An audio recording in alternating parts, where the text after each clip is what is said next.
കർത്താവിനാൽ അനുഗ്രഹിക്കപ്പെട്ട നല്ല പകൽക്കാലത്തിനായി ദൈവത്തെ സ്തുതിക്കുന്നു. സന്നിധരായിരിക്കുന്ന കർത്താവിൽ ബഹുമാന്യ ദൈവദാസന്മാർ, കടന്നു വന്നിരിക്കുന്ന വാത്സല്യ മാതാപിതാക്കൾ, സഹോദരീ സഹോദരന്മാർ, കുഞ്ഞുങ്ങൾ ഏവർക്കും ധന്യനായ യേശുക്രിസ്തുവിന്റെ നാമത്തിൽ സ്നേഹവന്ദനം അറിയിക്കുന്നു. ഒരു വിശുദ്ധ പകൽക്കാലം കൂടെ ദൈവത്തെ ആരാധിപ്പാനും സ്തുതിപ്പാനും സ്വർഗത്തിലെ ദൈവം നമ്മുടെ ജീവിതത്തിൽ അനുവദിച്ചു നൽകിയ ഈ നല്ല പകലിനായി ദൈവത്തെ സ്തുതിക്കുന്നു. അനുഗ്രഹിക്കപ്പെട്ടതായ ആത്മീയ ആരാധനകളും ഉപവാസ പ്രാർത്ഥനകളും കഴിഞ്ഞ ആഴ്ചകളിൽ നമുക്ക് ദൈവം നൽകി. അതിലൊക്കെ കടന്നു വന്ന് സംബന്ധിക്കുവാനും ആത്മീക ജീവിതത്തിൽ അനുഗ്രഹങ്ങൾ പ്രാപിക്കുവാൻ ഉത്സാഹിച്ച എല്ലാ ദൈവമക്കളെ ഓർത്ത് ദൈവത്തെ സ്തുതിക്കുന്നു. സഭയുടെ നിലനിൽപ്പിനു വേണ്ടി, സഭയുടെ വളർച്ചയ്ക്ക് വേണ്ടി ആത്മാർത്ഥമായി പ്രാർത്ഥിക്കുകയും ഉപവസിക്കുകയും ചെയ്യുന്ന എല്ലാ പ്രിയപ്പെട്ടവരെയും ദൈവം ധാരാളമായി അനുഗ്രഹിക്കട്ടെ. ഒരിക്കൽ കൂടെ ശാന്തമായ അന്തരീക്ഷത്തിൽ സമാധാനത്തോടെ ദൈവത്തെ ആരാധിപ്പാൻ നമ്മുടെ ലോകത്തിന്റെ സ്ഥിതികൾ പ്രക്ഷുബ്ധമായിക്കൊണ്ടിരിക്കുന്ന, വഷളായിക്കൊണ്ടിരിക്കുന്ന പലയിടങ്ങളിലും ദൈവത്തെ ആരാധിക്കുവാൻ ദൈവം നമുക്ക് നൽകുന്ന അവസരങ്ങളെ ഓർത്ത് ദൈവത്തെ സ്തുതിക്കുന്നു. ഇത്രയും മനോഹരമായ ഒരു ആലയത്തിൽ നമുക്കുള്ള സാധ്യമായ എല്ലാ അനുഭവങ്ങളും ഉപയോഗിച്ചുകൊണ്ട് നാം ദൈവത്തെ ആരാധിക്കുന്നു. നാം ഒന്ന് മനസ്സിലാക്കണം, പലയിടങ്ങളിലും ആരാധന ശത്രു അലങ്കോലപ്പെടുത്തിക്കൊണ്ടിരിക്കുക. ആരാധന നടക്കാതെ പല പ്രതിസന്ധികൾ പലയിടത്തും നടക്കുക. കഴിഞ്ഞ ഒരു ദിവസം ഒരു ദൈവദാസനിൽ നിന്ന് കേൾക്കുവാൻ ഇടയായിത്തീർന്നു. വടക്കേ ഇന്ത്യയിലുള്ള ഒരു ഗ്രാമത്തിൽ കഴിഞ്ഞ ആഴ്ചയിൽ ആരാധന നടന്ന വേളയിൽ ഒരു മ്ലേച്ഛകരമായ ഒരു വസ്തു ആരാധനയുടെ നടുവിൽ കൊണ്ട് പ്രതിഷ്ഠിച്ച് ആരാധനയെ അലങ്കോലമാക്കിയ അവസ്ഥകളെക്കുറിച്ച് നമ്മൾ കേട്ടതാണ്. പലയിടങ്ങളിലും സംഭവിക്കാൻ പാടില്ലാത്തത് സംഭവിച്ചുകൊണ്ടിരിക്കുമ്പോൾ, കേൾക്കാൻ പാടില്ലാത്തത് കേട്ടുകൊണ്ടിരിക്കുമ്പോൾ, ദൈവമക്കളെ, നമ്മുടെ ദേശത്തും നമ്മുടെ രാജ്യത്തിലും നമ്മുടെ സംസ്ഥാനത്തിലും ഈ അനുവദിക്കപ്പെട്ടതായ സ്വാതന്ത്ര്യം എത്ര നാൾ നിലനിൽക്കുമെന്ന് നമുക്കാർക്കും പറയാൻ കഴിയുകയില്ല. എങ്കിലും നാം പ്രതീക്ഷിക്കാത്ത ഒന്ന് നമ്മുടെ കരങ്ങളിൽ വീഴുന്നതിന് മുമ്പ്, നമ്മുടെ ജീവിതത്തിൽ സംഭവിക്കുന്നതിന് മുമ്പ് പരസ്യമായി വേദപുസ്തകവും ചുമന്നുകൊണ്ട് ആലയത്തിൽ കടന്നു വന്ന് ശബ്ദമെടുത്ത് ദൈവത്തെ ആരാധിക്കുവാൻ സ്വാതന്ത്ര്യമുള്ളപ്പോൾ അതിന് കഴിയാത്തൊരവസ്ഥയിൽ നാം ആയിരുന്നാൽ ഒരുപക്ഷെ ഒരു കാലത്ത് നാം ദുഃഖിക്കേണ്ടി വരുമോ എന്നൊരാശങ്ക നമ്മുടെ ജീവിതത്തിൽ ഉണ്ടാകണം. എനിക്ക് ദൈവം അവസരങ്ങൾ തരുമ്പോൾ, എനിക്ക് ദൈവം ആയുസ് തരുമ്പോൾ, എനിക്ക് ദൈവം ആരോഗ്യം തരുമ്പോൾ എന്നെ വീണ്ടെടുത്ത കർത്താവിനെ, എന്റെ ജീവിതത്തിൽ വ്യതിയാനങ്ങൾ വരുത്തിയ ദൈവത്തെ സ്തുതിക്കുന്നതിലും ആരാധിക്കുന്നതിലും മടിക്കുന്നവരാകരുത് ദൈവമക്കളെന്ന് സ്നേഹത്തോടെ ഓർപ്പിക്കട്ടെ. ഇത്രത്തോളം നമ്മെ നടത്തിയ സർവശക്തനായ ദൈവത്തിന് സകല മഹത്വം അർപ്പിച്ചുകൊണ്ട് പകൽക്കാലം വായിച്ച സങ്കീർത്തന ഭാഗത്തേക്ക് വേഗത്തിൽ നമ്മുടെ ശ്രദ്ധ കൊണ്ടുവരാം. 90-ാമത്തെ സങ്കീർത്തനമാണ് നമുക്ക് വായിപ്പാനിടയായത്. ഒരുപക്ഷെ സാധാരണ സഭായോഗത്തിൽ വായിക്കുവാൻ ഇഷ്ടപ്പെടുന്ന ഒരു വാക്യം, ഒരു സങ്കീർത്തനമല്ല 90-ാം സങ്കീർത്തനം എന്ന് ചിലർക്കെങ്കിലും തോന്നാം. കാരണം മരണവീട്ടുകളിൽ മരണവുമായി ബന്ധപ്പെട്ടാണ് ഈ സങ്കീർത്തനങ്ങൾ കൂടുതലും വായിക്കാറുള്ളത്. വേദപുസ്തകത്തിൽ അങ്ങനെയുള്ള സങ്കീർത്തനങ്ങളും ഇതര ഭാഗങ്ങളും അതിനുവേണ്ടി മാത്രമായി വേർതിരിയപ്പെട്ടത് എന്ന് നാം ചിന്തിക്കുന്ന ഒരുപാട് ഭാഗങ്ങളുണ്ട്. എന്നാൽ 90-ാം സങ്കീർത്തനം ആ നിലയിലുള്ളതായ ഒരു സങ്കീർത്തനം എന്നുള്ള നിലയിലല്ല നമുക്ക് അത് കാണാൻ കഴിയുന്നത്. അതിലെ വാക്കുകൾ അങ്ങനെയുള്ളതായ ചിന്തകൾ നമുക്കുണ്ടാക്കുന്നെങ്കിലും ഇതുപോലെ നാം പാടാറുള്ള അല്ലെങ്കിൽ നമുക്കറിയാവുന്ന പാട്ടുകളുണ്ട്. ആ പാട്ടുകളൊക്കെ നാം സങ്കല്പിച്ച് പ്രത്യേകമായിട്ടുള്ള അനുഭവങ്ങൾക്ക് വേണ്ടി മാത്രമായി നമ്മൾ വേർതിരിച്ചിട്ടുള്ളതാ. ദൈവത്തിന് സ്തോത്രം. ഒരുപക്ഷെ എഴുതിയ ആ ഗാനരചയിതാവ് അങ്ങനെ ഒരു അർത്ഥത്തിൽ ആസ്വദിച്ചല്ല അത് പാടിയത്. വി നാഗർ എന്ന് പറയുന്ന അനുഗ്രഹീതനായ ദൈവദാസൻ ഒരുപക്ഷെ മരണവീടുകളിലോ ഒരു മൃതശരീരം വഹിച്ചു കൊണ്ടുപോകുന്ന വിലാപയാത്രയിലോ ഇന്ന് പാടാൻ നമ്മൾ കൂടുതൽ താല്പര്യപ്പെടുന്ന ഒരു പാട്ടുണ്ട്, സമയമാം രഥത്തിൽ ഞാൻ എന്നുള്ള പാട്ട്. അദ്ദേഹം തന്റേതായ മകൻ മരണക്കിടക്കയിൽ മരണത്തോട് മല്ലടിച്ച് അദ്ദേഹം മരണത്തോട് മാറ്റപ്പെട്ടു എന്ന് കണ്ടപ്പോൾ തന്റെ ജീവിതത്തിന്റെ യാഥാർത്ഥ്യങ്ങളെ ഓർത്തുകൊണ്ട് അദ്ദേഹം എഴുതിയ ഒരു പാട്ടാണ് ഇന്നൊരു മരണപ്പാട്ടായി മാറിയത്. ഒരുപക്ഷെ സമാധാനമായി ശാന്തമായി ആ പാട്ടല്ലാതിരിക്കുന്ന ഒരു അവസരത്തിൽ ഭയമില്ലെങ്കിൽ ഒന്ന് പാടി നോക്കിയാൽ നമ്മുടെ ജീവിതത്തെ ഒന്ന് കാണാനും ദൈവസന്നിധിയിൽ സമർപ്പിക്കാനും കഴിയുന്ന ഭാഗങ്ങൾ, വരികൾ അതിനകത്തുണ്ട്. ദൈവത്തിന് സ്തോത്രം. ഞാൻ മടങ്ങി വരട്ടെ. ഇന്ന് പകൽ വായിച്ച സങ്കീർത്തന ഭാഗത്തേക്ക് നമുക്ക് വേഗത്തിൽ കടന്നു വരാം. കഴിഞ്ഞ ദിവസങ്ങളിൽ ഈ സങ്കീർത്തനം പല ആവർത്തി വായിക്കുവാനും ദൈവസന്നിധി പ്രാർത്ഥിക്കാനും ഇടയായപ്പോൾ ദൈവം എനിക്ക് തന്നതായ ഒരാത്മീക ദൂത് പരിമിതമായ നിമിഷങ്ങൾ കൊണ്ട് പറഞ്ഞ ദൈവസന്നിധി ഇരിപ്പാനും കർത്താവിൽ ആഗ്രഹിക്കുന്നു. ഇന്നത്തെ ചിന്തയ്ക്ക് ആധാരമായി 90-ാമത്തെ സങ്കീർത്തനം അതിന്റെ 15-ാമത്തെ വാക്യം ഒരാൾക്ക് ശബ്ദമുയർത്തി വായിക്കും. നീ ഞങ്ങളെ ക്ലേശിപ്പിച്ച ദിവസങ്ങൾക്കും ഞങ്ങൾ അനർത്ഥം അനുഭവിച്ച സംവത്സരങ്ങൾക്കും തക്കവണ്ണം ഞാൻ ഹല്ലേലൂയ നിങ്ങളെ സന്തോഷിപ്പിക്കുന്നു.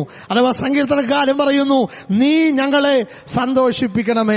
കഴിഞ്ഞ ദിവസങ്ങളിൽ ഞാൻ ഈ വചനവുമായി ദൈവസന്നിധിയിൽ പ്രാർത്ഥിച്ചപ്പോൾ ദൈവം എന്റെ ഉള്ളത്തിൽ തന്ന ഒരാലോചന, അത് ഏത് നിലകളിൽ നിങ്ങൾക്ക് ഏറ്റെടുക്കാൻ കഴിയുമോ എന്നുള്ളത് എനിക്കറിയില്ല. എങ്കിലും ഞാൻ ഒന്ന് പറയട്ടെ.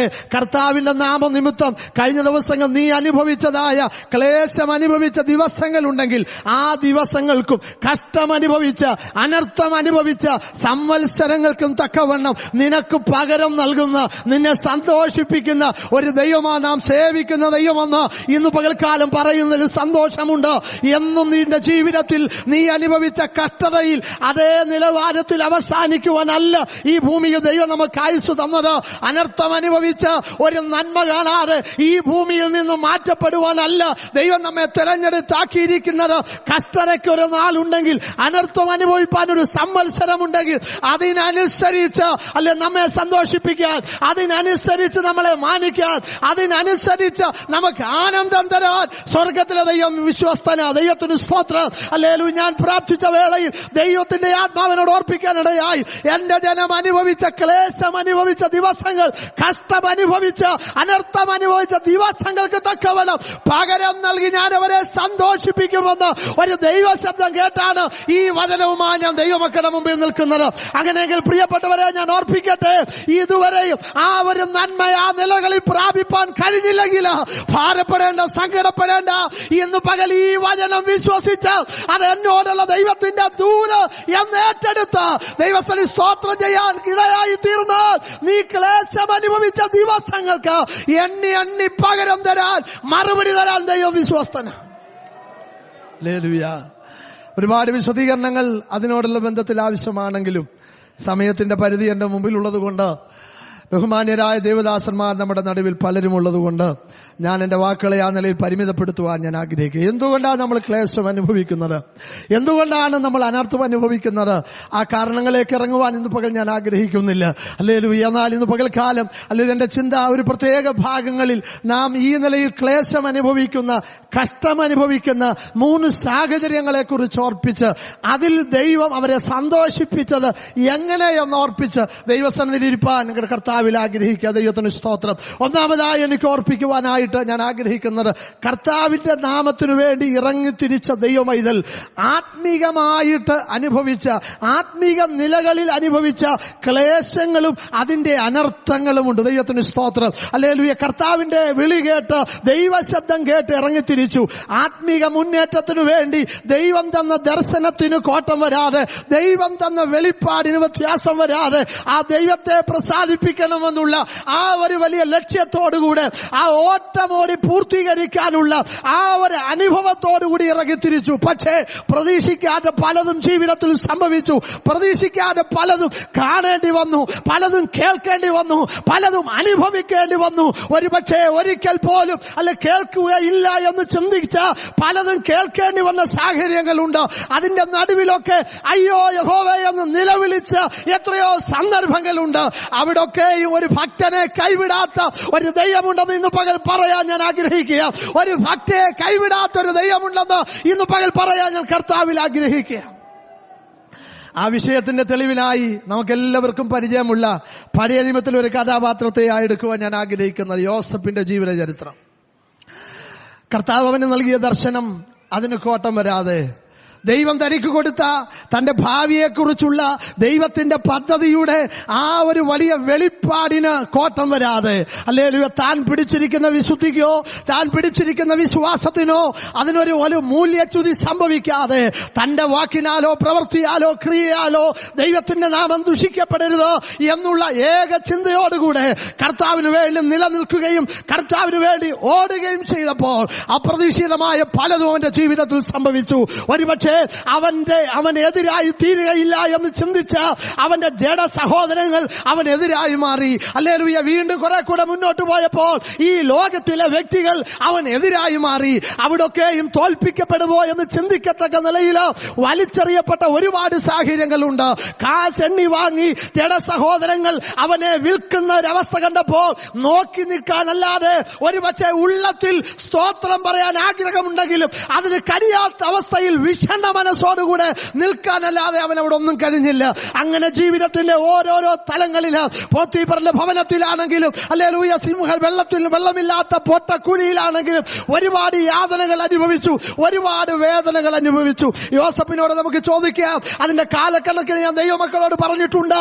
17-ാമത്തെ വയസ്സിൽ ആരംഭിച്ച പ്രതികൂലങ്ങൾ ഫറവോന്റെ മുമ്പിൽ നിൽക്കുമ്പോൾ അവന് 30 വയസ്സെന്ന് വേദപുസ്തകം പറയുന്നു. അങ്ങനെയെങ്കിൽ കഴിഞ്ഞ 13 വർഷക്കാലം 13 സംവത്സരം അവൻ അനർത്ഥം അനുഭവിച്ചു. അവൻ ക്ലേശം അനുഭവിച്ച ദിവസങ്ങൾ അവന്റെ ജീവിതത്തിൽ ഒട്ടനവധിയാണ്. ഹല്ലേലൂയ. ആർക്കു വേണ്ടി? കർത്താവിന് വേണ്ടി നിന്നതുകൊണ്ട്. ഹല്ലേലൂയ. തന്റെ കയ്യിലിരിപ്പ് ശരിയല്ലാത്തത് കൊണ്ട് വാങ്ങിച്ചു കിട്ടിയതല്ല ഇത്. കർത്താവിന് വേണ്ടി നിന്നതുകൊണ്ട് ആ കർത്താവ് തന്നതായ ദർശനവും കർത്താവ് വിളിച്ചതായ വിളിക്കും അതിനൊരു മാറ്റം ഉണ്ടാകരുത്, അതിനൊരു കുഴപ്പം സംഭവിക്കരുതെന്നുള്ള ആ ഒരു പ്രത്യാശയോടെ ഓടിയതുകൊണ്ട് ഇതൊക്കെ സംഭവിച്ചത്. ഇന്ന് പകൽ എന്നെ കേൾക്കുന്ന വാത്സല്യ സഹോദരങ്ങളെ, കർത്താവിന് വേണ്ടി നീ നിൽക്കുന്ന സ്ഥാനത്ത്, ദൈവം നിന്നെ ആക്കിയിരിക്കുന്ന ഇടങ്ങളിൽ ശക്തമായി നിലനിന്ന് നീ നേടിയതൊക്കെ നഷ്ടമായെന്ന് അല്ലെ, നിനക്കുള്ളവർ ഒരു പക്ഷെ നഷ്ടമായെന്ന് വരാം. നിന്റെ അപ്പനോ അമ്മയോ നിന്റെ സഹോദരങ്ങൾക്കോ ഒരു ചെറുവിരൽ പോലും നിന്റെ വിടുതലിന് വേണ്ടി ഉപയോഗിപ്പാൻ കഴിയാത്ത ഒരവസ്ഥ ഉണ്ടായെന്ന് വരാം. ഒരു പക്ഷെ നീ ആശ്രയിച്ചതായ ഇടങ്ങളോ നീ പ്രതീക്ഷിച്ചതായ ഇടങ്ങളോ സകലതും സകലതും സകലതും നിനക്കെതിരായി മാറി തിരിഞ്ഞു വരുമ്പോഴും, ഹല്ലേലൂയ, ദർശനം തന്ന കർത്താവ് മറഞ്ഞിരിക്കയില്ല. ദൈവത്തിന്റെ വചനം പറയുന്നു, കഷ്ടത്തിന്റെ അപ്പവും ഞെരുക്കത്തിന്റെ വെള്ളം തന്നാലും നിന്റെ ഉപദേഷ്ടാവ് മറഞ്ഞിരിക്കയില്ല. നിന്റെ കണ്ണുകൊണ്ട് തന്നെ നീ നോക്കി നിന്റെ ഉപദേഷ്ടാവിനെ കാണുമെന്നുള്ളത് ദൈവവചനം സത്യമാണെങ്കിൽ ആ വിശ്വാസത്തോടെ യോസഫ് നിന്നു. ഈ വചനത്തിൽ വായിച്ചതുപോലെ ക്ലേശം അനുഭവിച്ച സംവത്സരങ്ങൾക്കും ദിവസങ്ങൾക്കും അനർത്ഥം അനുഭവിച്ച സംവത്സരങ്ങൾക്ക് തക്കവണ്ണം ദൈവന് പകരം കൊടുത്തു. ദൈവത്തിന് സ്തോത്രം. ചരിത്രം അറിയാവുന്ന ദൈവമക്കളെ, ഹല്ലേലൂയ, അങ്ങനെ പ്രവർത്തിക്കുന്ന ഒരു ദൈവം ഇന്നും ജീവിക്കുന്നു എന്ന് എന്റെ ജീവിതത്തിൽ ഒരു അത്ഭുതം ചെയ്യുവാൻ എന്നോടുകൂടെ ആ ദൈവ സാന്നിധ്യം ഉണ്ടെന്നുള്ള ഉറപ്പുള്ളവരെ ഓർത്തു ദൈവത്തെ സ്തുതിക്കുകയാണ്. സ്തുതിക്കാൻ മടിക്കരുത്. ആ ദൈവം നിന്റെ ദൈവമാണെങ്കിൽ, ആ യോസഫിന്റെ ദൈവം നിന്റെ കൂടുണ്ട്. ആ ദൈവമായനെ നടത്തുന്ന ഉറപ്പുണ്ടെങ്കിൽ ഈ വചന ഉള്ളിൽ കയറുമ്പോൾ അറിയാതെ ദൈവത്തെ സ്തുതിച്ചുകൊണ്ടിരിക്കണം. ഹല്ലേലൂയ. ക്ലേശം അനുവദിച്ച സംവത്സരങ്ങൾ 13 വർഷമാണെങ്കിൽ 110 വയസ്സുള്ളവനായ യോസഫ് മരിച്ചു എന്ന വേദപുസ്തക തിരുവെഴുത്ത് രേഖപ്പെടുത്തിയിട്ടെങ്കിൽ 80 വർഷക്കാലം അവനെ ദൈവം സന്തോഷിപ്പിച്ചു. ദൈവത്തിന് സ്തോത്രം. കഷ്ടത അനുഭവിച്ച കാലയളവ് 13 വർഷമാണ്. ഒരുപക്ഷെ ഒരു 13 വർഷം കൊണ്ട് ഒരു പുരുഷായുസിൽ അനുഭവിപ്പാൻ കഴിയുന്നതിനേക്കാൾ അപ്പുറമായുള്ളത് അവന്റെ ആ ചെറിയ കാലം കൊണ്ട് ആ യൗവന പ്രായത്തിൽ അനുഭവിച്ചെങ്കിൽ ദൈവം ആർക്കും കടക്കാരനല്ല എന്ന് ദൈവവചനം പറയുന്നത് പോലെ, നാം വിശ്വസിക്കുന്നത് പോലെ ഇന്ന് പകൽക്കാലം എന്റെ കർത്താവ് കടക്കാരനല്ല. അല്ല, 13 വർഷം കഷ്ടത അനുഭവിച്ച യോസഫേ, അതിന്റെ എത്രയോ മടങ്ങ് ദൈവം നിന്നെ സന്തോഷത്തോടെ അല്ല ദൈവം നിന്നെ നടത്തിയില്ലേ? ഹല്ലേലൂയ. ഇന്ന് പകൽക്കാലം ഒരു നന്മ അനുഭവിക്കുന്നെങ്കിൽ ഓർത്തുകൊള്ളണം ദൈവമേ. കഴിഞ്ഞ കാലങ്ങളില്ലാത്ത ഒരു കഷ്ടത അല്ലെ, കഴിഞ്ഞ കാലങ്ങളില്ലാത്ത ഒരു സന്തോഷകാലം ഇന്ന് നീ അനുഭവിക്കുമെങ്കിൽ ഓർത്തുകൊള്ളണം. കഴിഞ്ഞ നാളുകൾ നീ അനുഭവിച്ച കഷ്ടതയ്ക്ക് ദൈവം എണ്ണി എണ്ണി നിന്നെ മാനിച്ചുകൊണ്ടിരിക്കുന്ന പിരീഡായത്. ഹല്ലേലൂയ. നിന്റെ കണ്ണുനീർ ദൈവം തുടച്ചെന്ന് ഉറപ്പുണ്ടെങ്കിൽ കഴിഞ്ഞ കാലങ്ങളിലെ വേദനകൾ മറക്കുമാറാക്കിയ സംവത്സരങ്ങളിൽ ഇന്നും നീ ഞാനും ആയിരിക്കുന്നത്. അതുകൊണ്ട് ദൈവത്തെ സ്തുതിക്കാൻ മടിക്കരുത്. ഹല്ലേലൂയ. അനുഭവിച്ചതിന് തക്കവണ്ണം സന്തോഷിപ്പിക്കുന്നവൻ. ഹല്ലേലൂയ. എവിടെയാണോ താഴ്ച വന്നത് ഈ ആരുടെ മുമ്പിലാണോ കുറവ് സംഭവിച്ചത് അവിടെല്ലാം ഹല്ലേലൂയ, യോസഫേ നിന്റെ സഹോദരങ്ങൾ നിനക്കെതിരായി മാറിയെങ്കിൽ അവരുടെ മുമ്പിൽ വെച്ച് ദൈവം നിന്നെ മാനിച്ചു. ഹല്ലേലൂയ. ഒരുപക്ഷേ ലോക മനുഷ്യർ നിനക്ക് എതിരായി മാറിയെങ്കിൽ അവരുടെ മുമ്പിൽ വെച്ച് ദൈവം നിന്നെ മാനിച്ചു. അവിടെ ഒക്കെ പിറുപിറുക്കാതെ നിന്നതുകൊണ്ട്, വിശ്വാസത്തിന് കോട്ടം വരാതെ നിന്നതുകൊണ്ട് പ്രാപിച്ച ദൈവകൃപ നഷ്ടപ്പെടുന്ന നിലയിൽ ഒരുപക്ഷേ സംസാരിക്കാതെ, പ്രവർത്തിക്കാതെ, പെരുമാറാതെ നിന്നതുകൊണ്ട് ദൈവം നിന്നെ മാനിച്ചില്ലേ? ഒരുപക്ഷെ മറ്റുള്ളവർ പലരും പറഞ്ഞു, നീ ഒരു ഭോഷന, നിന്നെ പോലൊരു ഭോഷ വേറെ ആരുമില്ല, ഇത്രയൊക്കെ കേട്ടിട്ടു, ഇത്രയൊക്കെ സഹിച്ചിട്ടു പ്രതികരിക്കാത്ത നീ ഒരു മനുഷ്യനാണോ എന്ന് ചോദിപ്പിക്കുന്ന നിലയിൽ ചോദിച്ച ആ വാക്കുകൾ മുമ്പിൽ ഒരുപക്ഷെ വന്നു കാണും. എന്നാൽ അവിടൊക്കെ ഹല്ലേലൂയ, ഞാൻ ആരെ വിശ്വസിച്ചിരിക്കുന്നു എന്ന് ഞാൻ അറിയുന്നു എന്ന് പൗലോസ് പറഞ്ഞതുപോലെ ആ വിശ്വാസത്തിന് കോട്ടം വരാതെ എന്റെ ദൈവത്താൽ, എന്റെ ദൈവത്തിന്റെ നാമത്തിന് ഒരു അപമാനം വരരുത് എന്ന് ചിന്തിച്ച് പ്രതീക്ഷിച്ച് മുന്നോട്ട് പോയത് വെറുതെയല്ല. ഹല്ലേലൂയ. യോജിക്കുന്നവരെ ഓർത്ത് ദൈവത്തെ സ്തുതിക്കുക. ഹല്ലേലൂയ, ഹല്ലേലൂയ. ദൈവമക്കളെ, ആത്മീക ജീവിതത്തിൽ, ആത്മീക വിഷയത്തിൽ ഹല്ലേലൂയ, നീ ക്ലേശം അനുഭവിച്ച ദിവസങ്ങളുണ്ടെങ്കിൽ, അനർത്ഥം അനുഭവിച്ച സംവത്സരങ്ങളുണ്ടെങ്കിൽ അതിന് തക്കവണ്ണം പകരം നൽകാൻ ദൈവം വിശ്വസ്തന. ഹല്ലേലൂയ. പെന്തക്കോസുകാരനെന്നോ പെന്തക്കോസുകാരിയെന്നോ ഒരുപക്ഷെ കള്ളനെന്നോ കള്ളിയെന്നോ വിളിച്ച് നിന്നെ അപമാനിച്ചിട്ടുണ്ടെങ്കിൽ, നീ നടന്നു പോകുന്നത് കാണുമ്പോ, കറുത്ത വേദപുസ്തകം ചുമന്നുകൊണ്ട് പോകുമ്പോ പ്രാർത്ഥനക്കാരിയെന്നോ പ്രാർത്ഥനക്കാരനെന്നോ എന്ന് പറഞ്ഞ് നിന്നെ ആക്ഷേപിച്ച സഹോദരങ്ങളുടെ നടുവിലോ, ചാർച്ചാബന്ധങ്ങളുടെ നടുവിലോ, ലോക മനുഷ്യന്റെ നടുവിലോ വായിൽ പ്രതിവാദമില്ലാത്തവനെ പോലെ തലയും മൂടി, അല്ലെങ്കിൽ തല താഴ്ത്തി ഹല്ലേലൂയ, എന്റെ കർത്താവ് സഹിച്ചതിനെ ഓർത്ത് നീ കടന്നുപോയിട്ടുണ്ടെങ്കിൽ അവിടൊക്കെ ഇന്ന് ദൈവം നിന്നെ മാനിച്ച് നടത്തുന്നത് രാജവീതികൾ എന്ന പോലെ ദൈവം നിന്നെ ജയോത്സകരമായി നടത്തുമ്പോൾ അത് ദൈവത്തിന്റെ കൃപയെന്ന് വിശ്വസിക്കുക. വിടക്കെന്നെണ്ണിയ ലോകത്തിന്റെ മുമ്പിൽ, തള്ളിക്കളഞ്ഞ ലോകത്തിന്റെ മുമ്പിൽ, പുച്ഛിച്ചവരുടേതായൊക്കെ നടുവിൽ ഇന്ന് മാനിക്കുമ്പോ ദൈവവൈതലേ ഹല്ലേലൂയ, സങ്കീർത്തനക്കാരൻ പറഞ്ഞ പോലെ നീയോ എന്റെ മഹത്വവും എന്റെ തല ഉയർത്തുന്നവനുമാ. ഇന്ന് പകൽക്കാലം വിശ്വസിക്കുന്നവരെ ഓർത്ത് ദൈവത്തെ സ്തുതിക്കുന്നു. എന്റെ തല ഉയർത്തിയ ദൈവമാ. എന്റെ ദേശക്കാരുടെ നടുവിലോ, എന്റെ ചർച്ചാബന്ധങ്ങളുടെ നടുവിലോ, ഞാൻ ജോലി ചെയ്യുന്ന ഇടങ്ങളിലോ എന്റെ തല ഉയർത്തിപ്പിടിച്ചത് ഹല്ലേലൂയ, ഹല്ലേലൂയ. എന്റെ മിടുക്കല്ല, ഹല്ലേലൂയ, ഞാൻ അനുഭവിച്ചതിനൊത്തവണ്ണം. ആ വചനം കഴിഞ്ഞ ദിവസങ്ങളിൽ എന്നെ സന്തോഷിപ്പിച്ചു, ധൈര്യപ്പെടുത്തി. കഴിഞ്ഞ ആഴ്ചകളിലെ ഓരോ മണിക്കൂറുകളിലും ജീവിതത്തിന് നേരെ ആഞ്ഞടിച്ച പ്രതിസന്ധികളെയും പ്രതികൂലങ്ങളെയൊക്കെ ഓർക്കുമ്പോൾ ഈ വചനത്തിനു മുമ്പിൽ എനിക്ക് ധൈര്യപ്പെടാനിടയായി. ദൈവത്തിന് സ്തോത്രം. ദൈവമക്കളെ, ഇന്ന് വല്ലതും അനുഭവിക്കുന്നെങ്കിൽ ഓർത്തുകൊള്ളണം, അന്നത്തതിന്റെ കടം വീട്ടുക ദൈവത്തിന് സ്തോത്രം. Hallelujah, hallelujah. 10 പൈസയ്ക്ക് ഒരു പക്ഷേ നീ കൊതിച്ചിട്ടുള്ളതായ ഒരു കാലങ്ങളുണ്ട്. ഇന്ന് നിന്റെ കരം ദൈവം നിറച്ചു തരുമ്പോൾ ഓർത്തുകൊള്ളണം. ഹല്ലേലൂയ, ഇത് തമ്പുരാന്റെ നീതിയാ, നിന്നെ സന്തോഷിപ്പിക്കുക. ഹല്ലേലൂയ. മതിയോ എന്ന് ചോദിച്ച ദൈവം നിന്നെ സന്തോഷിപ്പിക്കുകയാ. ഹല്ലേലൂയ. ഒരുപക്ഷെ വണ്ടിക്കൂലി ഇല്ലാഞ്ഞിട്ട് പോലും ഒരു പ്രാർത്ഥന മുടക്കാതിരിക്കാൻ, ഒരു പ്രാർത്ഥനയ്ക്ക് പോകാൻ കൊതിച്ച നീ പ്രാർത്ഥനയ്ക്ക് പോയിട്ടുള്ള കാലങ്ങളിൽ ദൈവം നിന്നെ മാനിച്ച വിധം എത്രയോ ശ്രേഷ്ഠമാ. ഹല്ലേലൂയ, ഹല്ലേലൂയ, ഹല്ലേലൂയ, ഹല്ലേലൂയ.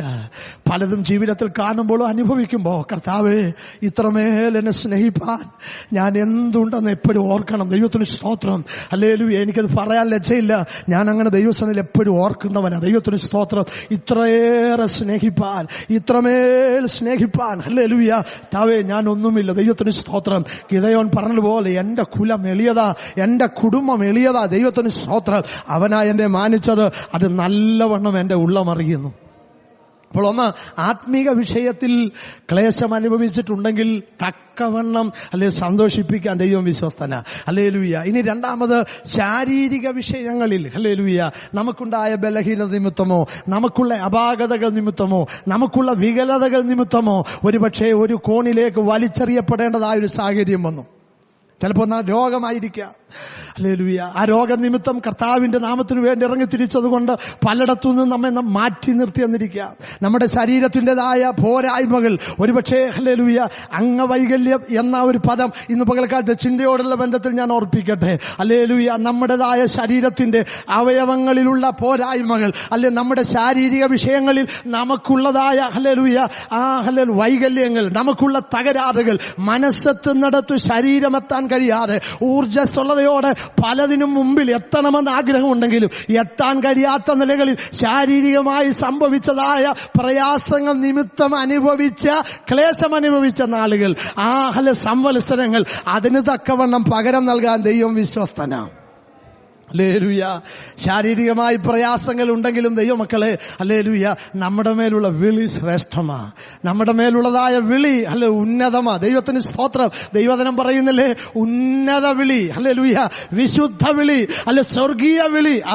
അതത്ര ശ്രേഷ്ഠകരമാണെങ്കിൽ ഞാനൊരു മനുഷ്യനെ പരിചയപ്പെടുത്തട്ടെ. അവൻ രാജകുടുംബത്തിലെ അംഗമാ. ഹല്ലേലൂയ. പക്ഷെ രാജകുടുംബത്തിലെ അംഗമെന്ന് അവന് അഭിമാനിക്കാൻ കഴിയുന്നെങ്കിലും അവന്റെ ജീവിതത്തിൽ അതിനതൊക്കെ ഒരു ആനുകൂല്യം പ്രാപിപ്പാൻ കഴിയാതെ, കഴിഞ്ഞ ദിവസങ്ങളൊക്കെ ദൈവദാസന്മാരിലൂടെ കേട്ടതുപോലെ ലോദേബാരിൽ അമ്മിയേലിന്റെ വീട്ടിൽ ഇതാ ഒരു സാധുവായ ഒരു മനുഷ്യൻ, 2 കാലും മുടന്തനായ ഒരുത്തൻ ഇവിടെ നിൽക്കുകയാ. അവന് പറയാനുണ്ട്, രാജകുടുംബത്തിൽ ജനിച്ചത്, രാജയോഗമുണ്ട്, പക്ഷേ ആ യോഗത്തിനനുസരിച്ച് ഒന്നും പ്രാപിപ്പാൻ കഴിയുന്നില്ല. നമുക്ക് ചോദിക്കാം, മനുഷ്യ, നീ ഇങ്ങനെ ആയതിന്റെ കാരണം അതിന്റെ എന്തെന്ന് ചോദിച്ച അവൻ പറയും, ഞാൻ ഇങ്ങനെ ആയതിന്റെ ഉത്തരവാദി ഞാനല്ല. എന്റെ ജീവിതത്തിൽ സന്ദർഭവശാൽ, ഒരുപക്ഷെ നിർഭാഗ്യവശാൽ എനിക്കിത് സംഭവിച്ചു. ദൈവപൈതലേ, ഇന്ന് നിന്റെ ശരീരത്തിൽ അനുഭവിക്കുന്ന രോഗം, ഇന്ന് അനുഭവിക്കുന്ന ആ കഷ്ടത, ആ ശാരീരികമായിട്ടുള്ള ബുദ്ധിമുട്ടുകൾ, ഹല്ലേലൂയ, നിന്റെ ജീവിതത്തിന്റെ പോരായ്മ കൊണ്ട് ഒരു ദൈവശിക്ഷയായിട്ട് വന്നതല്ല. ഹല്ലേലൂയ. ഒരുപക്ഷേ സന്ദർഭവശാൽ അല്ലെങ്കിൽ നിർഭാഗ്യവശാൽ ഈ ലോകത്തിൻ്റെതായ ജീവിതയാത്രയിൽ നിന്റെ ജീവിതത്തിൽ സംഭവിച്ചതാണ്. എന്നാൽ പലയിടത്തും എത്തിക്കാൻ കഴിയാതെ നിന്നെ പലതിലും അത് പുറകോട്ട് മാറ്റി നിർത്തിയെങ്കിൽ ഇന്ന് പകൽ എനിക്ക് ഓർപ്പിക്കാനുള്ളത്, ശാരീരിക വിഷയത്തിൽ നീ ദണ്ഡനം അനുഭവിച്ച ഒരു കാലയളവുണ്ട്. അയ്യോ യഹോവേ എന്ന് പറഞ്ഞ് നിലവിളിച്ച്, എന്നെ ഓർക്കണമേ എന്ന് നിലവിളിച്ച ഒരു കാലയളവുണ്ട്. ഹല്ലേലൂയ. ഈ മുടന്തനായിരിക്കുന്ന എന്നെ മാനിപ്പാനാരാ? ഹല്ലേലൂയ. 2 കാലും മുടന്തില്ലാത്തവർ ജീവിക്കാൻ ബത്തപ്പാടുകൾ കഴിക്കുന്ന ഈ കാലയളവിൽ ഈ മുടന്തനായിരിക്കുന്ന, ആരും തിരിഞ്ഞു നോക്കാത്ത, ആരും മൈൻഡ് ചെയ്യാത്ത, എന്നെ മൈൻഡ് ചെയ്യാൻ ആരുണ്ടെന്നുള്ള ഹൃദയത്തിന്റെ ആഴങ്ങളിൽ നിന്നൊരു ചോദ്യം ഉയരുമ്പോൾ, ഹല്ലേലൂയ, ദൈവമൈതലേ, ഹല്ലേലൂയ, ആരും അറിയാതെ നിന്റെ അറക്കകത്ത് നീ ഒഴുക്കുന്ന കണ്ണുനീർ, കർത്താവേ, എന്റെ ഗതികേടായി പോയല്ലോ, എന്റെ ഗതി ഇതായി പോയല്ലോ. ഞാനും ഒരു രാജകുമാരനെ പോലെ അതിന്റെ പ്രൗഢിയില്, അതിന്റെ നിലവാരത്തില് ഒരു രാജ്യത്തിന്റെ ഒരു ഭാഗം വഹിക്കേണ്ട ഉത്തരവാദിത്വം എനിക്കുണ്ട്. പക്ഷേ എന്റെ ശാരീരിക വൈകല്യം എന്നെ ഈ നിലയിൽ കൊണ്ടെത്തിച്ചല്ലോ എന്നോട് മനസ്സുകൊണ്ട് പറയുമ്പോ, ദൈവമൈതലേ, നിന്റെ കണ്ണുനീർ ദൈവം കാണാതിരിക്കത്തില്ല. ഒരുപക്ഷെ നിന്റെ ഭർത്താവോ ഭാര്യയോ നിന്റെ മാതാപിതാക്കളോ നിന്റെ കുഞ്ഞുങ്ങളോ, അല്ലെങ്കിൽ നിന്നെ സ്നേഹിക്കുന്ന ദൈവമക്കളോ ദൈവദാസന്മാരോ അറിയാതെ എല്ലാവരുടെയും മുമ്പിൽ ചിരിച്ചു കാണിക്കുന്ന പ്രസന്നവദനായിരിക്കുന്ന ഒരു മുഖം നിനക്കുണ്ട്. ആ മുഖം അങ്ങനെ കീപ്പ് ചെയ്യാൻ നീ ആഗ്രഹിക്കുന്നുണ്ട്. പക്ഷേ ഹല്ലേലൂയ, ഒരു നിമിഷം ദൈവസന്നിധിയിൽ ഇരുന്നാൽ പൊട്ടിത്തകരുന്നതായ ഒരു പാത്രം പോലെയാ നിന്റെ ജീവിതം. സങ്കീർത്തനക്കാരൻ പറയുന്നു, ഞാനൊരു ഉടഞ്ഞ പാത്രം പോലെ. ഹല്ലേലൂയ. ദൈവമൈതലേ, സാരമില്ല. ഹല്ലേലൂയ. നിന്റെ ജീവിതകാലത്ത് ഇതിന് ദൈവം നിന്നെ സന്തോഷിപ്പിക്കുന്ന ഒരു ദിവസമുണ്ട്. ഹല്ലേലൂയ. പോരായ്മയുണ്ടെങ്കിലും ഒരു പോരായ്മ ഉള്ളവനെ ദൈവം എങ്ങനെ മാനിക്കുമെന്ന്, ഹല്ലേലൂയ, മറ്റുള്ളവരുടെ മുമ്പിൽ ദൈവം വരച്ചു കാട്ടുവാൻ നിന്നെ ഒരു ചിത്രമായി, നിന്നെ ഒരു ഉപകരണമായി, നിന്നെ ഒരു ആയുധമായി ദൈവം ഉപയോഗിക്കും. ഒരുപക്ഷെ നിനക്ക് വേണ്ടി പറയാൻ ആരുമില്ല, നിന്റെ വാക്ക് പറയാൻ ആരുമില്ല, നിനക്ക് വേണ്ടി ഒരു വാക്ക് പറയാൻ ആരുമില്ല. അല്ലെങ്കിൽ എങ്കിലും സാരമില്ല. ഹല്ലേലൂയ. നിനക്ക് വേണ്ടി ഇടപെടുന്ന ഒരുത്തൻ ഉയരത്തിലുണ്ട്, നിനക്ക് വേണ്ടി പറയാൻ ഒരുത്തൻ ഉയരത്തിലുണ്ട്. അവൻ ആരുടെ കടക്കാരനല്ല, അവൻ മുഖപക്ഷം നോക്കുന്നവനല്ല, അവൻ പക്ഷം പിടിക്കുന്നവനല്ല, അവൻ മുഖം നോക്കി ന്യായം വിധിക്കുന്നവനല്ല. ഹല്ലേലൂയ. ദൈവത്തിന്റെ വചനം പറയുന്നത് പോലെ, ഹല്ലേലൂയ, ദൈവം നമുക്ക് വേണ്ടി നീതിയോടെ അവൻ വിധിക്കുന്ന ദൈവമാ. ഒരുപക്ഷേ നമ്മിൽ പലരും ചോദിക്കുന്നത് പോലെ മെഫീബോശേത്ത് ചോദിച്ചു കാണും, കർത്താവേ, ഇതിനൊരു മാറ്റത്തിന് ഞാൻ എത്ര കരഞ്ഞതാ, എത്ര വർഷം ഞാൻ ഉപവസിച്ചതാ, കർത്താവേ, ഈ മുടന്തൊന്ന് മാറിയെങ്കിൽ. ഹല്ലേലൂയ. മുടന്തുള്ളവന്റെ ആഗ്രഹം അതല്ലേ, ഈ മുടന്തൊന്ന് മാറ്റണം. വചനം പറയുന്ന അങ്ങനല്ലേ. ഹല്ലേലൂയ. ആളുകൾ ചുമന്നുകൊണ്ട്, ഹല്ലേലൂയ, ദേവാലയ ഗോപുരത്തിൽ ഇരുത്തിയവന്റെ ജീവിതത്തിൽ അവനത് ആഗ്രഹിച്ചില്ലെങ്കിലും അവൻ ആഗ്രഹിക്കാതെ അവന്റെ മുടന്തു മാറ്റിയതല്ലേ ദൈവത്തിന്റെ ശക്തി എന്ന് പറയുന്നത്. അങ്ങനെയെങ്കിൽ മുടന്തു മാറുന്നത് ഒരു ഹല്ലേലൂയ സംഭവമാണ്. അത് ദൈവവചനത്തിന്റെ ഒരു പ്രവചനം നിവൃത്തി നിവൃത്തിയാണെങ്കിൽ ഹല്ലേലൂയ, ഒരുപക്ഷെ ഈ മനുഷ്യനും പ്രാർത്ഥിച്ചത് അങ്ങനെ ആയിരിക്കും. കർത്താവെ മുടന്തു മാറണമേ, മുടന്തു മാറണമേ. പൗലോസ് ഒരിക്കൽ പ്രാർത്ഥിച്ചില്ലേ, കർത്താവെ ഈ ശൂലമൊന്ന് മാറണമേ, ഈ കുത്തുന്ന അനുഭവം ഒന്ന് മാറണമേ, എന്റെ ജീവിതത്തിലെ മുള്ളൊന്നും മാറണമേ. അല്ല എന്ന് ദൈവസനി പ്രാർത്ഥിച്ചപ്പോഴും തമ്പുരാൻ പറഞ്ഞത്, കുഞ്ഞെ അത് മാറാനല്ല നീ പ്രാർത്ഥിക്കേണ്ടതോ, ഹല്ലേലൂയ, എന്റെ പ്രവൃത്തി വെളിപ്പെടാൻ, എന്റെ ഗീതം വെളിപ്പെടാൻ, ഹല്ലേലൂയ, ഈ ഇതിന്റെ മേൽ വ്യാപരിക്കുന്ന ഒരു ദൈവകൃപ പകർന്നാൽ ആ മുള്ളിനെ പൊതിയുന്നത്, ആ ശൂലം നിന്നെ കുത്തുമ്പോൾ അതുണ്ടാക്കുന്ന വേദനകളെ അത് പൊറിപ്പിക്കുന്നതാ. ദൈവത്തിന് സ്തോത്രം. വർഷങ്ങളായി ഇവൻ പ്രാർത്ഥിച്ചു ഈ മുടന്തൊന്ന് മാറാൻ, ഒരു സൗഖ്യം വരാൻ. പക്ഷെ പ്രാർത്ഥനയൊന്നും ദൈവം കേട്ടില്ല. അവന്റെ ചിന്ത മുഴുവൻ ഈ മുടന്തൊന്ന് മാറിയാൽ എനിക്കൊന്ന് സന്തോഷിക്കാൻ കഴിയുമെന്ന. ഹല്ലേലൂയ. ഈ മുടന്തൊന്ന് മാറിയാൽ എനിക്ക് എവിടെയെങ്കിലും ഒക്കെ പോയി മറ്റുള്ളവരുടെ മുമ്പില് ഇങ്ങനെ അവൻ തന്നെ സ്വയം വിശേഷിപ്പിക്കുന്ന ചത്ത നായെ പോലെ എന്ന് പറഞ്ഞാൽ എന്നെ കൊണ്ട് ഒന്നും കൊള്ളിക്കാൻ പറ്റത്തില്ല. വല്ലവരും കഴിക്കാൻ കൊണ്ട തന്നാൽ അല്ലെങ്കിൽ കൈനീട്ടി കഴിക്കാനല്ലാതെ ഒരു നേരത്തെ അന്നത്തിനു പോലും ഒരു നേരത്തെ അഷ്ടിക്ക് പോലും ഒരു നിവൃത്തിയില്ലാത്തവനാ. അവൻ ആഗ്രഹിച്ച് കാണും ഈ മുടന്തൊന്ന് മാറിയെങ്കിൽ ചില വർഷങ്ങളെങ്കിലും എന്റെ ഈ ഭവനത്തിൽ എനിക്ക് വെച്ചു വിളമ്പി തന്നവർക്ക് ചില നന്മകളെങ്കിലും കൊടുക്കാമായിരുന്നു. ഹല്ലേലൂയ. ദൈവവൈതലേ, നീ അതാ ചിന്തിച്ചതെങ്കിൽ ദൈവത്തിന്റെ പദ്ധതി അതല്ല. ഇന്ന് പകൽക്കാലം ഹല്ലേലൂയ വേദനയിലൂടെ കടന്നു പോകുന്ന ദൈവമക്കളെ, ശാരീരിക ക്ലേശങ്ങൾ നിമിത്തം വേദനകൾ അനുഭവിക്കുന്ന, പ്രയാസം അനുഭവിക്കുന്ന ദൈവവൈതലേ, നീ ആഗ്രഹിക്കുന്ന നിലയിലായിരിക്കില്ല ദൈവത്തിന്റെ വിടുതൽ. ദൈവത്തിൻ്റെതായ ഉദ്ദേശം മറ്റൊന്നായിരിക്കാം. ആ ദൈവം നിനക്ക് ഹല്ലേലൂയ അവൻ കടക്കാരനാകയില്ല. നിന്നെ സഹായിപ്പാൻ അവൻ വിശ്വസ്തന. അല്ലെ, ചരിത്രം ഞാൻ വേഗത്തിൽ പറഞ്ഞ് അവസാനിപ്പിക്കട്ടെ. അവനറിയാതെ ഒരു സുപ്രഭാതത്തിൽ ഹല്ലേലൂയ രാജകീയ തുരങ്കങ്ങൾ അവന്റെ വീടിന്റെ മുമ്പിൽ വന്നു നിൽക്കുന്ന കുളമ്പടി നാദം കേട്ടപ്പോ അവൻ ശബ്ദമുയർത്തു. ശബ്ദം അവനിങ്ങനെ കാരോർത്തു. ആളുകൾ പെട്ടെന്ന് വളരെ ധൃതിയോടെ മുറിക്കകത്തെ കയറി വന്നിട്ട് വീട്ടുകാരോട് പറഞ്ഞു, ഇവനെ പെട്ടെന്ന് റെഡിയാക്കണം. ഹല്ലേലൂയ. അവിടെ എഴുതി വെച്ചിട്ടില്ലെങ്കിലും എന്റെ ഭാവന ഞാൻ പറയട്ടെ, ഈ വീടിനകത്ത് ഒരു മൂലയിൽ ഇരിക്കുന്നവൻ ഇവൻ നല്ല വസ്ത്രം ആര് വാങ്ങിച്ചു കൊടുക്കാനാ? ഹല്ലേലൂയ. തമ്പുരാന്റെ പരിപാടി നോക്കണമേ.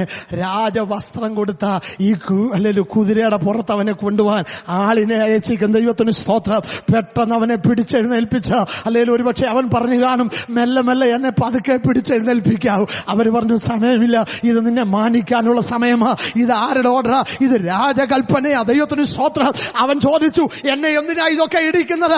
അവര് പറഞ്ഞു കാണും, അതൊക്കെ പിന്നെ പറയാം, വഴിയെ പറയാം. അവനെ എടുത്തു നോക്കി. ആയുസിൽ കുതിരയെ കണ്ടിട്ടുള്ളതല്ലാതെ അതിന്റെ പുറത്ത് ഒന്ന് കേറാനൊരു മോഹം പോലും ഇല്ലാത്തവന് ഈ കുതിരയുടെ പുറത്ത് കയറ്റിയിരുത്തി. ഞാൻ വിശ്വസിക്കുക ഈ കൊട്ടാരത്തിലേക്ക് കൊണ്ടുപോയി അവനോട് ചോദിച്ചു, എന്നെ എന്തിനാ ഇത്ര കൊണ്ടുപോകുന്നേ? ഞാൻ എന്തെങ്കിലും തെറ്റ് ചെയ്തോ? ആ കാലത്ത് അവൻ കേട്ട ഒരു കാര്യം, ദാവീദ് അധികാരത്തിൽ കയറി. പെട്ടെന്ന് അവന്റെ ഓർമ്മ വന്നത് എന്റെ കുടുംബക്കാർ ചെയ്തതിനുള്ളതായ ഒരു പകവീറ്റൽ തെരഞ്ഞു നശിപ്പിക്കുന്നതിന്റെ ഭാഗമാണ്. ഒരു വിധത്തിൽ അവൻ ചോദിച്ചു, ഞാൻ എന്തെങ്കിലും ദോഷം ചെയ്തിട്ടുണ്ടോ? എന്നെ കൊല്ലാനാണോ കൊണ്ടുപോകുന്നേ? അവർ പറഞ്ഞു, കൊല്ലാനല്ല, നിന്നെ ജീവിപ്പിക്കാൻ കൊണ്ടുപോകുക. അല്ലെ, ജീവിപ്പിക്കാൻ കൊണ്ടുപോകാനാണെങ്കിൽ അങ്ങോട്ടെന്തിനാ കൊണ്ടുപോകുന്നേ? എനിക്കെന്റെ വീട്ടിൽ കഴിയല്ലോ. അവിടെ നിവൃത്തികേടാണെങ്കിൽ ഞാൻ അവിടെ കഴിയല്ലോ. പറഞ്ഞു വന്നവർ ഒറ്റവാക്കി പറഞ്ഞു, എടാ ഇനിയുള്ള കാലം നിനക്ക് രാജയോഗമാ. ഹല്ലേലൂയ. കഴിഞ്ഞ നാളുകൾ നീ പറഞ്ഞില്ലേ, രാജയോഗമുണ്ടെങ്കിലും അനുഭവിപ്പാൻ കഴിയുന്നില്ലെന്ന്. ഇനിയും നിനക്ക് രാജയോഗമാ.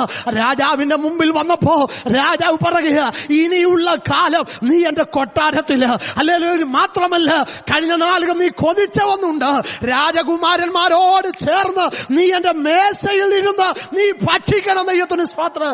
ഓരോ പ്രാവശ്യവും മിഷ്ടാന ഭോജനം വെറൈറ്റികൾ അവന്റെ മുമ്പിൽ വരുമ്പോ അവൻ ദൈവത്തോട് ഇങ്ങനെ പറയും, കർത്താവേ, കഴിഞ്ഞ നാളുകളിൽ ഹല്ലേലൂയ മാറി മാറി കഴിക്കാൻ ഒന്നുമില്ലാത്തൊരോർത്ത് ജീവിതത്തിൽ ദുഃഖം അനുഭവിച്ച് ആ ദിവസങ്ങൾക്ക്, ആ വർഷങ്ങൾക്കനുസരിച്ച് നീ എന്നെ സന്തോഷിപ്പിക്കുകയാണല്ലോ.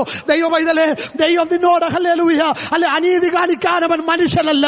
ദൈവം നിന്നോടൊരു വാക്കു പറഞ്ഞിട്ടുണ്ടെങ്കിൽ എണ്ണി എണ്ണി നിനക്ക് മറുപടി തരാൻ എന്റെ ദൈവം ശക്തനാണ്. നീ അനുഭവിച്ച ആ ക്ലേശം നിറഞ്ഞ അനുഭവത്തിന് ഹല്ലേലൂയ. നിവൃത്തിയില്ലാത്ത ഭവനത്തിൽ എങ്ങനെയാ മാറി മാറി നല്ല ആഹാരങ്ങൾ വെച്ചു കൊടുക്കുന്നത്?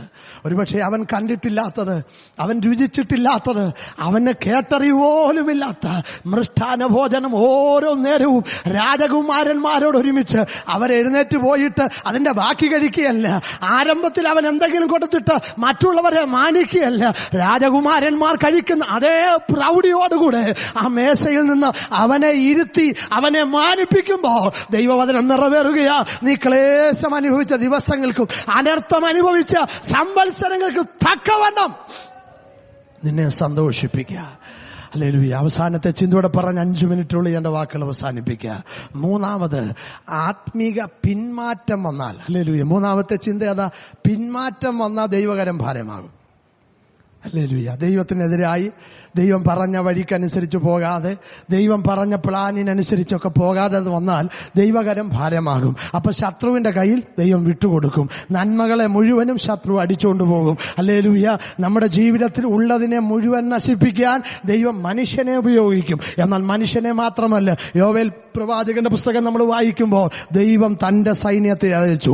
ഏതാ 4 സൈന്യങ്ങൾ? വെട്ടുകിളി, ഹല്ലേലൂയ, പച്ചപ്പുഴു, വെട്ടില്, തുള്ളൻ. ഞാൻ നിങ്ങളുടെ ഇടയിൽ അയച്ചിരിക്കുന്ന എന്റെ സൈന്യം തിന്നുകളഞ്ഞ. ആ വാക്യം മാത്രം, ഒരു വാക്യം മാത്രം വായിച്ചേ. യോവേൽ പ്രവചനം 2-ാം അധ്യായം 25-ാമത്തെ വാക്യം. യോവേൽ പ്രവചനം 2-ാം അധ്യായം 25-ാം വാക്യം.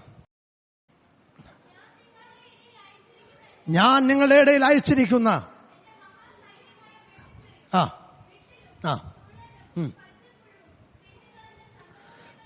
തിന്നു കളഞ്ഞ സംവത്സരങ്ങൾക്കു വേണ്ടി മതി. 18 മുതലുള്ള വാക്യം സമാധാനമായി പിന്നീട് വായിച്ചു നോക്കൂ.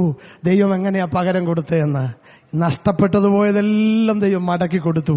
തുള്ളനും വെട്ടുക്കിളിയും പച്ചപ്പുഴുവിനും വിട്ടിലും തിന്ന ആ കാലങ്ങളെ അവർ മടങ്ങി വന്നപ്പോൾ, അവർ നേരെയായപ്പോൾ, അവർ ക്ലിയർ ആയപ്പോൾ ദൈവം പറഞ്ഞു, ഞാൻ എന്റെ സൈന്യത്തെ വിട്ട് അത്, ഹല്ലേലൂയ, തിന്നുകളഞ്ഞ, നശിപ്പിച്ചു കളഞ്ഞ ആ കാലങ്ങളെ ഞാൻ മടക്കി തരാം. ദൈവമക്കളെ, ദൈവം ആഗ്രഹിക്കുന്ന നിലയിൽ പോകാഞ്ഞ നിമിത്തമായി ദൈവകരം നമ്മെ ദണ്ഡിപ്പിച്ചെങ്കിൽ, ശത്രുവിന്റെ കയ്യിൽ വിട്ടുകൊടുത്തെങ്കിൽ, നാം അധ്വാനിച്ചതും നേടിയതും മുഴുവനും, ഹല്ലേലൂയ, നമുക്ക് പ്രയോജനപ്പെടാതെ പല വഴിയായി നഷ്ടപ്പെട്ടു പോയി ഇന്ന് നമ്മൾ ഒന്നുമില്ലാത്തവരായി മാറിയെങ്കിൽ പലപ്പോഴും ആ തിരിച്ചറിവുണ്ട്, ദൈവകരമായ എന്റെ മേൽ ഭാരമായത്. അതിനൊറ്റ പോകുമ്പോഴേ ഉള്ളൂ, അനുദപിച്ചു മടങ്ങി വരിക, അനുദപിച്ചു മടങ്ങി വരിക, ദൈവത്തോട് കുറവുകൾ ഏറ്റുപറയുക, ദൈവത്തോട് തെറ്റുകൾ ഏറ്റുപറയുക. അങ്ങനെ ഏറ്റുപറയുമ്പോൾ ഈ വചനം നമ്മോടും കർത്താവ് വിളിച്ചു പറയും, ആ നാളുകളെ ഞാൻ മടക്കി തരും. ഹല്ലേലൂയ.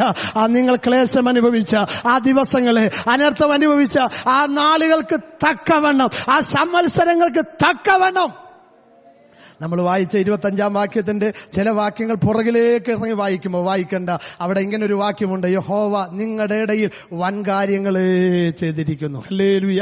ദൈവമക്കളെ, നീ ഞാനും മടങ്ങി വന്നാൽ, ദൈവം ആഗ്രഹിക്കുന്ന നിലയിൽ മടങ്ങി വന്നാൽ ദൈവം വൻകാര്യങ്ങൾ ചെയ്യും. ഒരു കണ്ണ് കാണാത്ത നിലകളിൽ, ആരും കേൾക്കാത്ത നിലകളിൽ, ഒരു മനുഷ്യനും തോന്നാത്ത നിലകളിലുള്ള അപ്രമേയമായ പ്രവൃത്തി, ഒരപൂർവ ക്രിയ കർത്താവ് ചെയ്യാൻ ദൈവം വിശ്വസ്തനാണ്.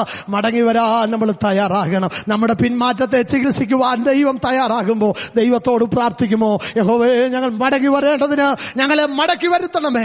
പണ്ടത്തെ പോലൊരു നല്ല കാലം നമുക്ക് ദൈവസന്നിധി കൊതിക്കാം, നമുക്ക് ദൈവസന്നിധി ആത്മാർത്ഥമായി ആഗ്രഹിക്കാം. അതിന് ഞാൻ എന്ത് ചെയ്യണമോ, എന്റെ ഭാഗത്തു നിന്ന്, എന്റെ വ്യക്തിപരമായ ജീവിതത്തിൽ, എന്റെ കുടുംബത്തിന്റെ ഭാഗത്തു നിന്ന് ഒരു വിട്ടുവീഴ്ച ചെയ്യണമെങ്കിൽ ഞാൻ അതിന് തയ്യാറാ. അതിന് ഏററ്റം വരെ താഴാനും, ഏററ്റം വരെ, ഹല്ലേലൂയ, ദൈവം പറയുന്ന കൽപ്പന ഏറ്റെടുക്കാനും ഞാൻ തയ്യാറാ. അങ്ങനെ നാം ചെയ്തു കഴിയുമ്പോൾ നാം ഉണർത്തപ്പെടും, നമ്മുടെ കുടുംബം ഉണർത്തപ്പെടും, നമ്മുടെ സഭ ഉണർത്തപ്പെടും, ദേശം അനുഗ്രഹിക്കപ്പെടും. ആ നല്ല നാളിനു വേണ്ടി നമുക്ക് കാത്തിരിക്കാം. കുറിവാക്യം ഞാൻ ആവർത്തിക്കുന്നു, ഹല്ലേലൂയ. നീ ഞങ്ങളെ ക്ലേശിപ്പിച്ച ദിവസങ്ങൾക്കും ഞങ്ങൾ അനർത്ഥം അനുഭവിച്ച സംവത്സരങ്ങൾക്കും തക്കവണ്ണം ഞങ്ങളെ സന്തോഷിപ്പിക്കണമേ. കർത്താവ് നമ്മളെ സന്തോഷിപ്പിക്കും. ശാരീരിക നിലകളിൽ ഭാരങ്ങൾ അനുഭവിക്കുന്നു എങ്കിൽ, ആത്മീക നിലകളിൽ ഭാരങ്ങൾ അനുഭവിക്കുന്നെങ്കിൽ, ഹല്ലേലൂയ, ജീവിതത്തിന്റെ പിന്മാറ്റ നിമിത്തം ആ നിലയിലുള്ള ഭാരം അനുഭവിക്കുന്നെങ്കിൽ വചനത്തിന്റെ വ്യവസ്ഥയനുസരിച്ച് നമുക്ക് അടുത്തു ചെല്ലാം, മടങ്ങി വരാം. നിശ്ചയമായും കർത്താവ് നമ്മോട് കരുണ കാണിക്കും. ഹല്ലേലൂയ. അവൻ നമ്മോട് മനസ്സലിയും. ഹല്ലേലൂയ. സർവശക്തന്റെ കരം നമുക്ക് ഭാരമായെങ്കിൽ ആ കരം നമ്മെ ആശ്വസിപ്പിക്കും. ദൈവത്തിന് സ്തോത്രം. അവൻ നമ്മെ അടിച്ചെങ്കിൽ അവൻ ആ മുറിവിനെ സുഖപ്പെടുത്തും. ദൈവത്തിന് സ്തോത്രം. അവൻ നമ്മുടെ മുറിവുകളെ ഉണക്കും. ദൈവത്തിന് സ്തോത്രം. നല്ല നാളിനു വേണ്ടി കാത്തിരിക്കുക. ദൈവസന്നിധിയിൽ ഒന്ന് വ്യക്തിപരമായി സമർപ്പിച്ച് ഒരു നിമിഷം പ്രാർത്ഥിക്കാൻ ദൈവകരങ്ങൾ മനസ്സൊരുക്കമുള്ള ദൈവമക്കൾ ചേർന്ന് പ്രാർത്ഥിക്കുവാൻ കണ്ണുകൾ അടച്ചാട്ടെ. കർത്താവേ, ഞാൻ ഇന്ന് പകൽക്കാലം ഈ വചനത്തിന് മുമ്പിൽ ഞാൻ എന്നെ സമർപ്പിക്കുന്നു. ഞാൻ ക്ലേശം അനുഭവിച്ച ഒത്തിരി ദിവസങ്ങളുണ്ട്. ഞാൻ കഷ്ടം അനുഭവിച്ചതായ ഹല്ലേലൂയ അനർത്ഥം അനുഭവിച്ച സംവത്സരങ്ങൾ എന്റെ ജീവിതത്തിലുണ്ട്. അതിന് തക്കവണ്ണം നീ സന്തോഷിപ്പിക്കുന്നവനും ദൈവവചനത്തിൽ കേട്ടതുപോലെ ഇതുവരെയും കർത്താവേ ആ ഒരു സന്തോഷം എനിക്ക് അനുഭവിപ്പാൻ കഴിഞ്ഞിട്ടില്ല. Hallelujah, hallelujah. ദൈവസന്നിധി ഞാൻ വചനം വിശ്വസിച്ച് അടുത്തു വരുന്നു. കർത്താവേ, എന്നിൽ വരുത്തേണ്ട വ്യതിയാനങ്ങൾ, മാറ്റങ്ങൾ വരുത്താൻ എന്നെ സഹായിക്കണമേ. അപ്പോൾ തന്നെ ദൈവമക്കളെ, കഴിഞ്ഞ കാലങ്ങൾ അനുഭവിച്ച കഷ്ടത ദൈവം നമ്മെ മറക്കുമാറാക്കി ഇന്നൊരു നല്ല കാലത്തിലൂടെ ദൈവം നമ്മെ നടത്തുമെങ്കിൽ ഓർത്തുകൊള്ളണം. കഴിഞ്ഞ നാളുകൾ ദൈവസന്നിധിയിൽ അനുഭവിച്ചതിന് ദൈവം നമുക്ക് അതിൽ പകരം തന്നുകൊണ്ടിരിക്കുക. ദൈവം കടം വീട്ടിക്കൊണ്ടിരിക്കുക. ദൈവസന്നിധിയിൽ ഞെളിയാതെ ഭയപ്പെട്ടുകൊണ്ട് ദൈവത്തിന് നന്ദി പറഞ്ഞുകൊണ്ട് ലഭിച്ചതിൽ ഒന്നിലും പ്രശംസിക്കാതെ തന്ന കർത്താവിൽ മാത്രം പ്രശംസിച്ചുകൊണ്ട് ആയുസ്സുള്ളിടത്തോളം ഹല്ലേലൂയ ആയുസ് തന്ന നാഥനെ പ്രസാദിപ്പിച്ചുകൊണ്ട് ഹല്ലേലൂയ അവന്റെ ഹിതപ്രകാരം ജീവിപ്പാൻ നമുക്ക് ദൈവത്തോട് പ്രാർത്ഥിക്കാം. സ്വർഗീയ പിതാവേ, ഈ നല്ല നിമിഷത്തിനായി സ്തോത്രം. അവിടുത്തെ പാരപീഠത്തിലായിരിക്കാൻ കൃപ ചെയ്തല്ലോ. കേൾപ്പിച്ച നല്ല വചനത്തിനായി സ്തോത്രം ചെയ്യുന്നു. അവിടുത്തെ ശബ്ദത്തിന് മുമ്പിൽ, അവിടുത്തെ ആലോചനയ്ക്ക് മുമ്പിൽ ഞങ്ങളെ സമർപ്പിക്കുന്നു. അങ്ങയുടെ ഇഷ്ടം ചെയ്യാൻ ഞങ്ങളെ പഠിപ്പിക്കണമേ. അങ്ങയുടെ ഹിതം ചെയ്യാൻ ഞങ്ങളെ പഠിപ്പിക്കണമേ. അങ്ങയുടെ ഹിതപ്രകാരം മുന്നേറാൻ ഞങ്ങളെ ഒരുക്കണമേ കർത്താവേ. ഈ വചനം ഞങ്ങൾക്ക് എല്ലാവർക്കും ആശ്വാസകരമായി അനുഗ്രഹകരമായി തീരുവാൻ അവിടുന്ന് കൃപ ചെയ്യുമാറാകണമെന്ന് പ്രാർത്ഥിക്കുന്നു. എല്ലാ ബഹുമാനവും എല്ലാ മഹത്വവും അവിടുത്തേക്ക് ഞങ്ങൾ അർപ്പിക്കുന്നു. അവിടുന്ന് ഞങ്ങളുടെ പ്രാർത്ഥന കേട്ടല്ലോ, യേശുവിന്റെ നാമത്തിൽ തന്നെ. കരവും ശബ്ദമുയർത്തി ദൈവത്തെ നമുക്ക് ഉറക്കെ സ്തുതിക്കാമല്ലോ. ഹല്ലേലൂയ, ഹല്ലേലൂയ, ഹല്ലേലൂയ. എന്നെ കരുതുന്ന വിധങ്ങളോർത്താ നന്ദിയാലുള്ളം നിറഞ്ഞിടുന്നേ. എന്നെ നടത്തുന്ന വിധങ്ങളോർത്താ ആനന്ദത്തിനശ്രു പൊഴിഞ്ഞിടുമേ. എന്നെ കരുതുന്ന വിധങ്ങളോർത്താ നന്ദിയാലുള്ളം നിറഞ്ഞിടുന്നേ. എന്നെ നടത്തുന്ന വിധങ്ങളോർത്താ ആനന്ദത്തിനശ്രു പൊഴിഞ്ഞിടുമേ. യേശുവേ രക്ഷകാ, നിന്നെ ഞാൻ സ്നേഹിക്കും. ആയുസിൻ നാളെല്ലാം നന്ദിയാൽ പാടിടും. ഉള്ളം കലങ്ങിടും വേളയിലൻ ഉള്ളിൽ വന്നേശു ചൊല്ലിടുന്നു. തെല്ലും ഭയം വേണ്ടായൻ മകനെ, എല്ലാ നാളും ഞാൻ കൂടെയുണ്ട്. യേശുവേ രക്ഷകാ, നിന്നെ ഞാൻ സ്നേഹിക്കും. ആയുസിൻ നാളെല്ലാം നന്ദിയാ പാടിടും. ഓരോ ദിവസവും വേണ്ടതെല്ലാം വേണ്ടുമ്പോൾ നാഥൻ നൽകിയിടുന്നു. തിന്നു തൃപ്തരായി തീർന്ന ശേഷം നന്ദിയാൽ സ്തോത്രം. യേശുവേ രക്ഷക നിന്നെ ഞാൻ സ്നേഹിക്കും ആയുസ്സിൻ നാളെല്ലാം നന്ദിയാ പാടിടും യേശുവേ രക്ഷക നിന്നെ ഞാൻ സ്നേഹിക്കും ആയുസ്സിൻ നാളെല്ലാം നന്ദിയാ പാടിടും. ഒരിക്കൽ കൂടെ ആ വരികൾ ചേർന്ന് പാടി ദൈവത്തെ മഹത്വപ്പെടുത്താം. യേശുവേ രക്ഷക നിന്നെ ഞാൻ സ്നേഹിക്കും ആയുസ്സിൻ നാളെല്ലാം